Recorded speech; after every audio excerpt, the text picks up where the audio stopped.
6 Minute English from bbclearningenglish.com. Hello, this is 6 Minute English from BBC Learning English. I'm Neil. And I'm Georgie. Do you live in a neat and tidy home, or is there stuff everywhere?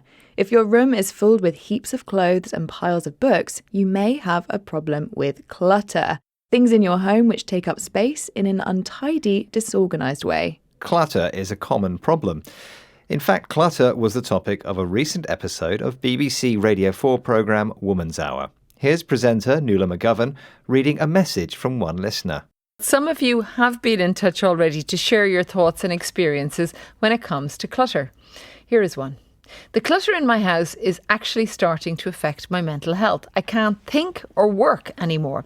So much so, it woke me at 4 a.m. this morning and I felt a strong urge to tidy. I have given myself a week as I cannot take it anymore. So, Neil, do you have a problem with clutter? Well, I don't have a problem with clutter, but I live with children and there is clutter everywhere and it drives me mad. Ugh, that's so annoying. How about you? Yeah, I don't have a problem with clutter. I would describe myself as a minimalist. I don't have very much stuff. Ah, very efficient. Yes.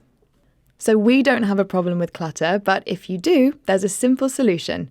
Decluttering, or throwing away some of the unused stuff filling our homes. But deciding what to keep and what to throw away is not so easy. So in this episode, we'll hear some advice on keeping your life clutter-free, along with some useful new words and phrases. And remember, you can find all the vocabulary for this programme, along with a quiz and worksheet on our website, bbclearningenglish.com. But first, I have a question for you, Georgie. Decluttering was popularised by Marie Kondo's best-selling 2011 book, The Life-Changing Magic of Tidying Up. And there's still lots of interest today. So, how many Instagram posts can you currently find under the hashtag declutter? Is it A, 2.6 thousand, B, 2.6 million, or C, 26 million? I'm going to go in the middle and say B, 2.6 million. OK, we'll find out the answer at the end of the programme. As well as social media, decluttering has become popular with television shows, including the BBC's Interior Design Masters. Here, one of the show's judges, Michelle Ogundahin, tells BBC Radio 4's Woman's Hour why she thinks clutter is such a problem. Visual clutter is more exhausting than we realise. It's not just stuff. Our brains are constantly processing our surroundings, so they have to work overtime if they're surrounded by chaos. So if you feel drained or exhausted at home, it could be your clutter. I mean, we know that homily, clear space, clear mind. And I promise you that when you clear away the stuff that has no purpose in your life, you will feel better, lighter, uplifted, energised.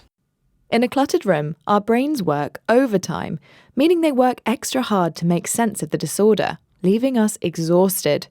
Work overtime also often means work longer than your set hours.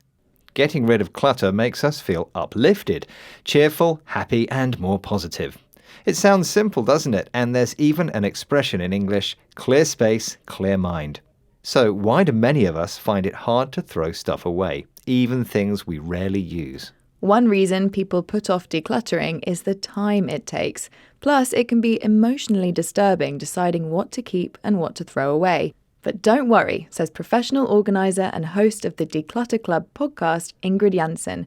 The answer is to go slow, as she explains here to BBC Radio 4's Woman's Hour. You have to do decluttering slowly but surely. One drawer, one cupboard at a time. You can't go in all guns blazing. You can't go, and that's what we hear all the time. This weekend, I'm going to sort out my whole room of doom. And after 2 hours in, they will look around and go, what have I done? There's more chaos than there was before, because they've bitten off too much that they can chew. When it comes to decluttering your home, it's best to do things slowly but surely, in a gradual but reliable way, which will achieve the result you want. It's a mistake to try to declutter everything all at once, with all guns blazing. An idiom meaning to do things dramatically, with lots of energy and enthusiasm. After an hour or two of this, decluttering becomes physically and emotionally exhausting. You may have bitten off more than you can chew. another idiom meaning to try doing something which is too difficult for you. So, if you want to declutter without stress, remember, break the job down and go slow. Right, it's time to reveal the answer to my question, Georgie. I asked you how many Instagram posts you can currently find under the hashtag declutter. I said B, 2.6 million. Well, you were correct. Well done. Yay! Okay, let's recap the vocabulary we've learned in this episode about clutter. Things we buy which fill up our homes in an untidy, disorganised way. When something has to work overtime, it works extra hard using lots of energy. Work overtime also often means work longer than your set hours. The adjective uplifted means feeling cheerful, happy and optimistic. If you do something slowly but surely, you do it in a gradual but reliable way which will achieve the result you want. The idiom with all guns blazing describes doing things with lots of energy and enthusiasm. And finally, if you bite off more than you can chew, you try to do something which is too difficult for you. Once again, our 6 minutes are up, but why not head over to our website, bbclearningenglish.com, to try the quiz for this episode. Good luck decluttering and see you again soon. Goodbye. Bye. 6 Minute English from bbclearningenglish.com.